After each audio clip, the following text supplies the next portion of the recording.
Olá, terceira aula de treinamento de força e pressão arterial.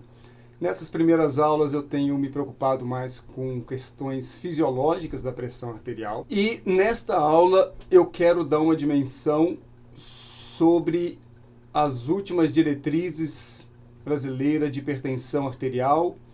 Ela é de 2020, mas publicada em 2021, então é a mais recente, nós estamos em abril de 2021. E aqui há muitas informações importantes para a gente que está envolvido no treinamento físico. Então, embora essa disciplina aqui é sobre treinamento de força, mas esta aula em particular serve para qualquer pessoa envolvida em qualquer modalidade de treinamento físico, mesmo se você não for do treinamento de força, vale a pena acompanhar. Primeira coisa, que o tratamento hoje da pressão, da hipertensão ou da pressão alta, envolve o não medicamentoso e o tratamento medicamentoso. No não medicamentoso, nós temos algumas coisas, entre elas, talvez a mais impactante, exercícios aeróbios complementados por exercícios de força. Deixa eu só chamar a atenção das coisas que são relacionadas ao não medicamentoso. Dieta, extremamente importante. Alguns outros hábitos, como não fumar, ingestão de álcool o mínimo possível, consumo, aí está envolvido na dieta, mas especificamente um ponto importante, redução do consumo de sal. Então há um punhado de coisas, diminuição do estresse, muito importante, melhor gerenciamento do estresse. Então há um punhado de coisas relacionadas ao não medicamentoso, e entre essas coisas estão os exercícios físicos. E hoje o que nós temos de evidência o nível de evidência alto, é que os exercícios aeróbios, eles produzem um efeito de redução da pressão arterial consistente, duradouro. Os exercícios de força, eles reduzem a pressão arterial, mas a duração dessa redução ainda não chega, nossas evidências não mostram, os estudos não mostram o mesmo grau de evidência ou de extensão dessa redução da pressão. Ou seja, reduz a pressão, mas ela não se mantém por tanto tempo, por um tempo tal qual o exercício aeróbio. Por isso que hoje o não medicamentoso é exercício aeróbio, porque o nível de evidência é alto, complementado por exercício de evidência, e aí é por duas razões. Uma, que ainda faltam estudos e pode ser que mais adiante as evidências mostrem que os exercícios de força são tão importantes quanto, vai depender, mas também porque, e talvez mais importante ainda, é que os exercícios de força são importantes para outras coisas. Por exemplo, no aumento da massa muscular, que é extremamente importante, aumento da massa óssea, redução da velocidade da perda muscular e óssea, perda de força, que é muito claro em pessoas mais velhas.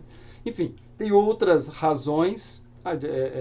Exercício de força está inversamente associado à mortalidade por várias causas. Então ele está aqui porque tem outras razões e porque reduz pressão arterial, ainda que não tão duradoura, mas contribui. Medicamentoso eu não vou falar aqui, tanto pela questão do tempo e como também não é da minha formação. E, bom, isso aqui eu já antecipei, né? Faltam evidências em relação a não só exercício de força, exercícios meio aquático, yoga, tai chi chuan, exercício intervalado de alta intensidade. Na verdade, faltam evidências, o que não quer dizer que não possam ter efeitos. Há poucos estudos que permitem com qualidade suficiente para se poder fazer conclusões. Então, é preciso esperar mais um pouco.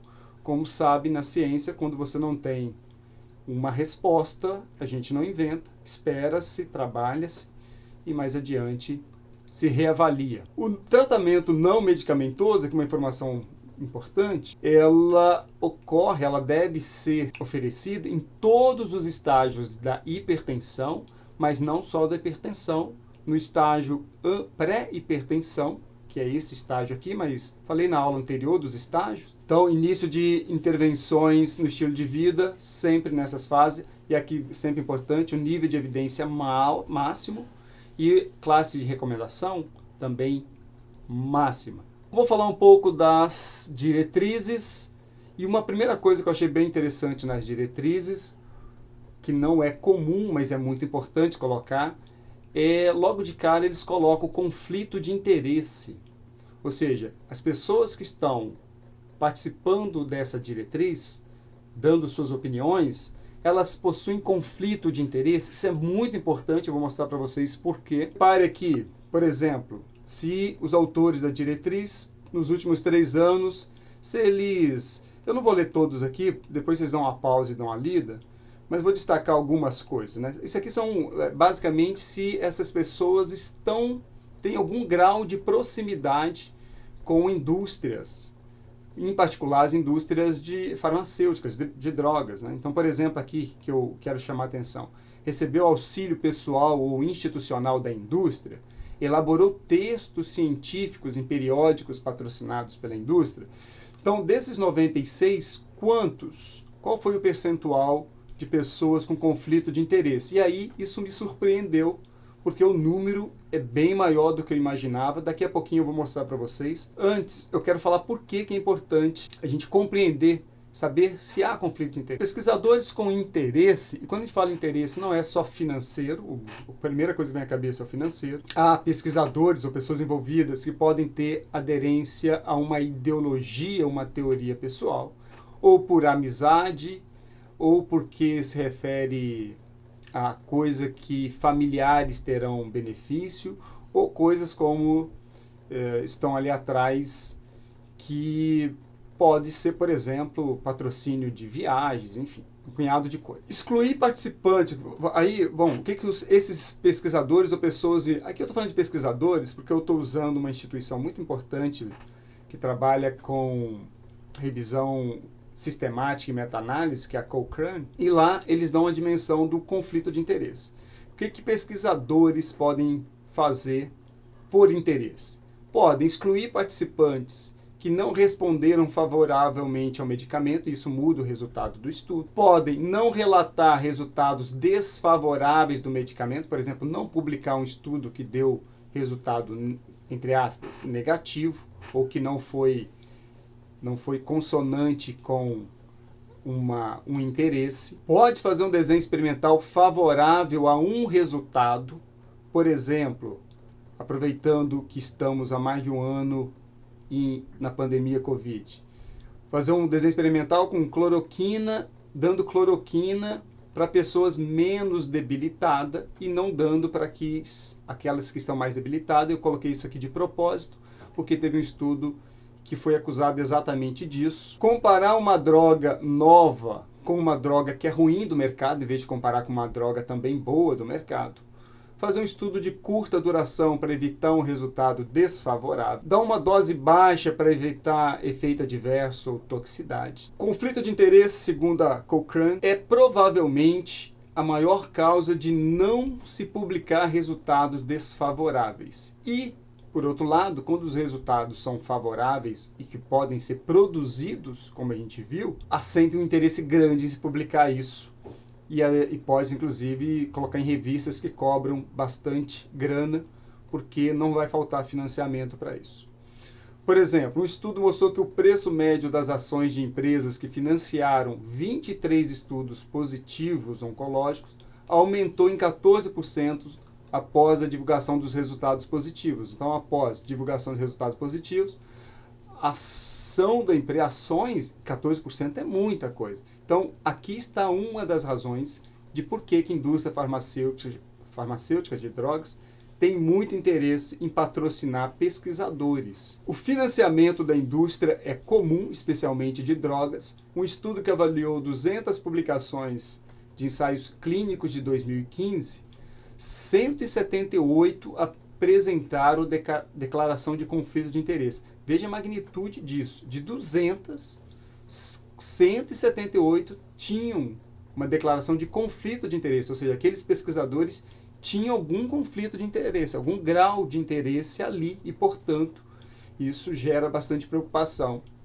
68 desses estudos, 38%, que é muito, foram financiados pelo setor de drogas. Mais preocupante, não tem sido possível saber o quanto de conflito de interesse tem sido omitido. Há revistas, inclusive, que nem pedem ou que não colocam no espectro importante esses conflitos. E há outros estudos que eu não coloquei aqui que mostram que, de fato, quando há uma relação entre conflito de interesse e produção de resultados favoráveis ao interessado. Por isso que isso é bem importante. Essa primeira parte que eu estou colocando aqui, que é uma parte que tem relação com qualidade metodológica, ela é de uma outra linha de estudo que eu faço, que é de revisão sistemática e meta-análise. Estudo há bastante tempo. Eu ainda não produzi nada aqui no canal sobre isso. Se vocês entenderem que este conhecimento de revisão sistemática e meta-análise é um conhecimento que vale a pena colocar aqui no canal, deixe depois lá nos comentários se vale a pena produzir conhecimento nesse sentido.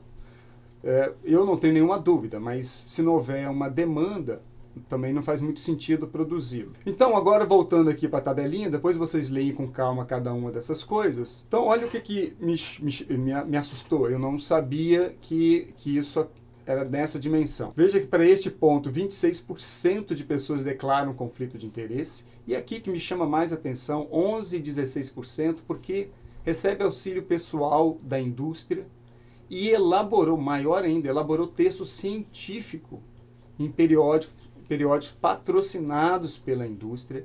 E aí isso me preocupa muito, porque se você tem 96 pessoas participando dessa diretriz, e são 96 pessoas com, obviamente, gabaritadas, com qualidade, a minha pergunta é por que se permite esse percentual de pessoas? Ou seja, se essas pessoas não estivessem, mudaria a qualidade da diretriz para pior? Quanto que 11% e 16% são capazes de influenciar nessa diretriz?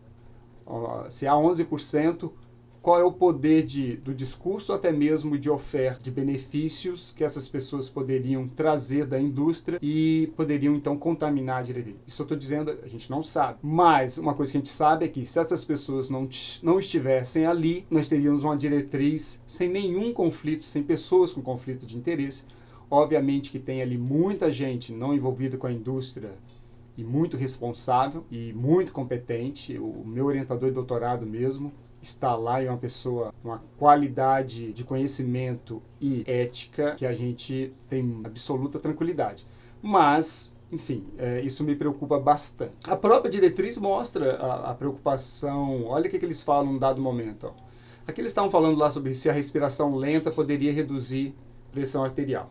E aí, eles dizem o seguinte: os ensaios clínicos randomizados utilizando respiração lenta guiada, que era usando um dispositivo, que tem uma marca registrada aqui, em uma meta-análise prévia, não resultaram em redução significativa da PA após a exclusão de 5 estudos nos quais a indústria do equipamento estava envolvida. Então, quando se tirou os estudos que a indústria aqui estava envolvida, não deu resultado favorável. Mas quando os estudos estavam, aí a coisa muda de figura. Isso está dentro da própria diretriz. Está aqui dentro. Então, a questão do conflito de interesse é algo bastante sério e eu achei importante a diretriz trazer isso, colocar isso explícito, mas me preocupou.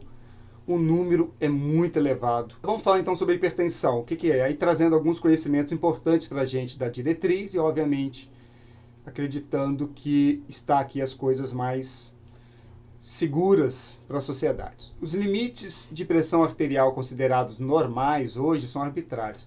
Aquela classificação que eu coloquei na aula anterior, eles falam de arbitrários. Eu acho, não sei se é um termo, enfim, acho que essa palavra deveria, talvez tenha entrado aqui até por lobby de algum grupo, mas não é bem assim. Ela não é exatamente arbitrária, não é de qualquer jeito.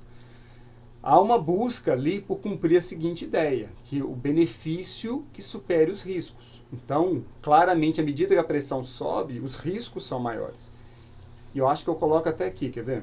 Não, isso aqui foi só para lembrar a classificação, qual é hoje. Vou deixar aqui de novo, qualquer coisa vocês dão uma pausa e dão uma olhadinha. Mas, de qualquer forma, esses valores, eles têm essa relação, né, de benefício que supere risco, mas que não há uma concordância entre todos, né? Nem todo mundo não é consensual, e vou mostrar por que daqui a pouco.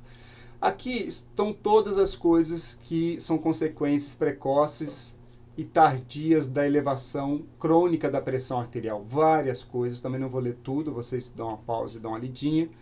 Mas no âmbito cardiovascular, claramente várias, mas não só isso, né? Por exemplo, doença renal crônica, demências, disfunção erétil, diabetes, tudo isso associado à pressão arterial alta. É aqui que eu queria chamar a atenção. Uma clássica meta-análise, também depois, se vocês quiserem, dão uma lidinha aqui, eu vou só para a gente ganhar tempo, é só dar uma pausa. E veja aqui embaixo, que numa dada meta-análise, essa meta-análise demonstrou que o risco inicia-se com valores de pressão tão baixos quanto 115 milímetros de pressão arterial sistólica, que é um valor de pressão arterial normal, 115, ó. Então veja que abaixo de, não só normal, né, ótimo, normal é 120, 129. Pressão arterial ótima é abaixo de 120 e abaixo de 80. Mas mesmo com pressão arterial de 115 ou 75 de diastólica, 115 de sistólica e 75 de diastólica, já se verificou aumento do risco de eventos cardiovasculares e outros. Mas perceba que dobra isso, esse risco, ele dobra a cada 20 milímetros de elevação. E aí que entra os conflitos de qual será o ponto de corte para cada classificação daquela. Não é exatamente arbitrário, não é arbitrário porque claramente à medida que a pressão aumenta, isso, e tem valores aqui, ó, cada 20 milímetros dobra o risco. Mas aquela decisão lá em particular, ela não é consensual e tem que ver, por exemplo, o quanto dessas pessoas com conflito de interesse estão pesando nessa discussão. Então, a hipertensão é uma condição multifatorial que envolve genética, meio ambiente, hábitos de vida, fatores socioeconômicos, tudo isso colocado aqui. Também pode dar uma pausa se vocês quiserem ler com mais tranquilidade.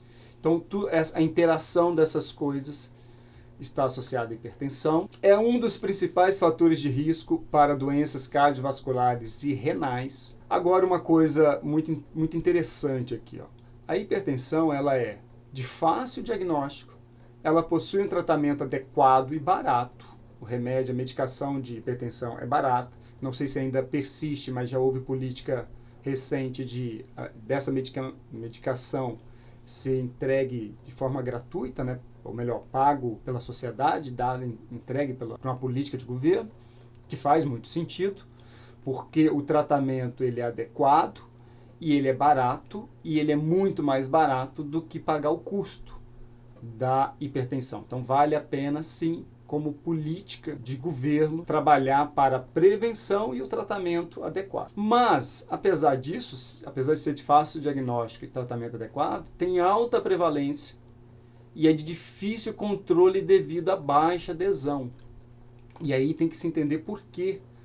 Claro, a baixa adesão tem fatores individuais, mas também tem questões de política nisso, nesse sentido de o quanto que nós estamos entendendo a hipertensão como algo grave, sério e que demanda política pública muito séria. Por exemplo, o Brasil é referência no mundo. Eu vou dizer que foi porque, ainda é, mas foi porque foram nas últimas décadas, referência em relação ao combate ao cigarro. O Brasil teve bastante sucesso com isso. E em grande parte porque houve um investimento massivo no sentido de, e leis inclusive, no sentido de diminuir a força da indústria do tabaco. Então tem que ver o quanto que disso aqui também não tem a ver com uma política mais forte, porque vocês vão ver que a hipertensão é muito séria. Veja isso aqui, ó. Ao longo da última década, 77% dos custos com hospitalizações no SUS com doenças arteriais coronarianas são representados por doenças cardiovasculares associadas à hipertensão. Olha isso, 77% dos custos têm alguma associação com a hipertensão. São de doenças que estão associadas à hipertensão. Mas imagina isso, 77% dos custos. E o custo de hospitalização é sempre muito caro. Então, aí reforço, é de fácil diagnóstico, possui tratamento adequado e isso aqui, ó, prevenção é custo efetivo. Veja isso, esse gráfico que também está na diretriz, que intrigante. Tem aqui são diferentes formas de medidas. Essa aqui é a autorreferida, que não é, obviamente, a informação mais rica. Quando você pergunta para as pessoas se ela tem hipertensão, obviamente só quem sabe vai dizer que tem. Quem tem e não sabe, não vai dizer. Então essa medida aqui de cima deve ser a mais próximo do real. E repare que depois, nessa faixa etária aqui de 50 a 59 anos, o normal, entre aspas, pensando numa distribuição de normalidade, numa curva de Gauss, o normal passa a ser encontrar uma pessoa hipertensa. Olha, depois dessa faixa etária aqui, o que você vai encontrar é mais provável encontrar uma pessoa hipertensa do que uma pessoa normotensa. Veja aqui que na casa de 60 a 69 anos, a probabilidade de você encontrar uma pessoa hipertensa é acima de 60%. Então a prevalência é muito alta e as consequências muito severas. Essas aqui são as formas de investigação. Veja que quando se faz, isso aqui também está tudo na diretriz, quando se faz uma pesquisa para investigar a prevalência por telefone, que é o caso da Vigitel, liga para a casa das pessoas e pergunta ali quantas pessoas são hipertensas, você tem um dado valor. Então essas aqui são as pessoas que sabem que são hipertensas. Mas esse valor foge muito de quando você tem uma medida também daquelas pessoas que não sabem, né? Ou aquelas que tomam medicação antihipertensiva e que têm uma medida de pressão arterial acima de 140, isso já pula para casa de 32% dos adultos. Como a gente viu aqui no slide anterior, isso varia em relação à idade.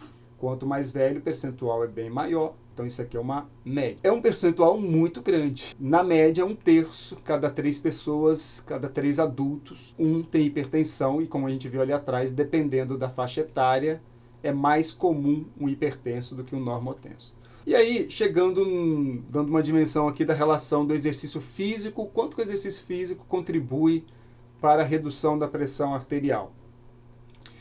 Quando você pensa na magnitude de redução da pressão arterial de pessoas hipertensas, se encontra mais ou menos isso aqui, ó. Eu vou dizer isso aqui. Isso aqui é mais ou menos, isso aqui é sistólica e depois diastólica. Aproximadamente 8, 9 milímetros, e aqui aproximadamente 5 para diastólica. Por que eu estou falando essa informação aqui? Porque ela se refere a uma monitorização que é fora do ambiente clínico, ou no ambiente de casa, ou também envolvendo o ambiente de trabalho, enfim, mas fazendo, por exemplo, mapa, né? Uma monitorização que representa melhor o dia, a rotina de uma pessoa. E nas pessoas hipertensas, o aeróbio tem mostrado essa magnitude. E isso aqui é bastante coisa. Eu não lembro agora de cabeça, mas para cada 1 milímetro de mercúrio que você tem de redução, isso tem grande impacto na redução, tanto de doenças quanto de mortalidade, para cada milímetro. Se você reduz 5, 6, 7, 8, isso tem uma representação bastante importante. Isso pode ser a diferença, por exemplo, de uma pessoa tomar ou não tomar remédio também. Além de todos os outros benefícios que o exercício físico tem para além da pressão arterial. São dezenas de outros benefícios que não estão aqui. No caso do exercício de força, veja que esse asterisco não está aqui, porque ainda não se tem não tem uma evidência de quanto que o exercício de força consegue reduzir nessa pressão arterial, ou pelo menos uma redução que seja sustentada por muitas horas ou dias. Mas a redução da pressão pós-exercício, que é uma redução aguda, ela acontece nesse nível, às vezes até mais, mas mais ou menos por aqui. Mas isso a gente vai falar mais à frente com mais calma. Por hora, eu quero dar uma dimensão para quem é mais do mundo aeróbio, para ter uma noção disso, que está acompanhando aqui. E nós todos, né, que somos do treinamento de força, também temos que compreender bem a importância do aeróbio, porque faz parte da nossa prescrição. Quanto de aeróbio? Deixa eu ver se eu coloquei aqui na frente. Não coloquei. Mas basicamente, isso também é uma outra coisa interessante. Isso aqui são valores mais associados a programas de treinamento que se adequam àquilo que as diretrizes colocam para a gente. Por exemplo, hoje é mais ou menos 150 minutos de exercício aeróbio de intensidade moderada por semana, ou 75 minutos de intensidade elevada, né, de 150 moderada, ou 75, eles chamam de vigorosa, né, geralmente no inglês, mais vigorosa, e de modo geral os estudos associam a isso. Mas a própria diretriz chama atenção, e porque há estudos mostrando também que não precisa necessariamente esse volume todo, tem trabalhos com menos do que isso, mostrando uma boa relação de dose e resposta. Mas isso aqui é porque as evidências são fortes, ou seja, isso aqui é porque os estudos claramente mostram isso. As outras têm menos evidência, mas pode ser que o futuro isso apareça. E aqui está colocando treinamento de força e veja que estão faltando várias outras formas, né? Aquelas, por exemplo, que você tem uma mistura disso, né? Coisas mais recentes, por exemplo, como o CrossFit. Exatamente, em parte, pode estar relacionado ao fato de ser mais recente, faltam estudos. Isso a gente vai descobrir mais adiante, à medida que os estudos forem sendo produzidos. Então, temos que acompanhar a literatura. Isso aqui é o que é sólido, evidência mais alta. Isso aqui já entra como um complemento, por causa de outras importâncias também, não só isso, e que a gente tem que acompanhar um pouco mais. Então, na próxima videoaula, aí sim, na próxima a gente, depois dessas 3 aulas, as 2 primeiras que foram mais fisiológicas, essa dando uma dimensão da última diretriz, que é importante. Essa diretriz, eu nem coloquei o link, porque é muito fácil, só vocês jogarem no Google aí, sexta diretriz, hipertensão, coisa assim, né? Como eu coloquei lá no início, ela vai aparecer para vocês. Sempre deixando aqui o nosso livro de propaganda, que está lá no meu site. É só entrar lá, logo de cara você já consegue fazer o download. O nosso blog sempre tem postagens interessantes. O meu Instagram, onde eu publico também outras coisas além das coisas que eu apresento aqui. E eu não publiquei essa postagem ainda, mas ela será publicada amanhã. Embora eu estou falando amanhã, vocês não assistirão essa aula hoje, que é dia 27, eu ainda tenho, 27 de abril eu ainda tenho que dar uma editada, mas quando vocês receberem esse vídeo, essa publicação já estará no blog, sobre quais os testes para avaliação funcional de idosos vale bem a pena. Aliás, eu até fiz aqui se você não conhecer esses testes para avaliação de idosos, vale bem a pena dar uma lida nessa postagem que é de minha autoria. Então é isso, até a próxima aula, que será mais específica do treinamento de força e resposta da pressão arterial.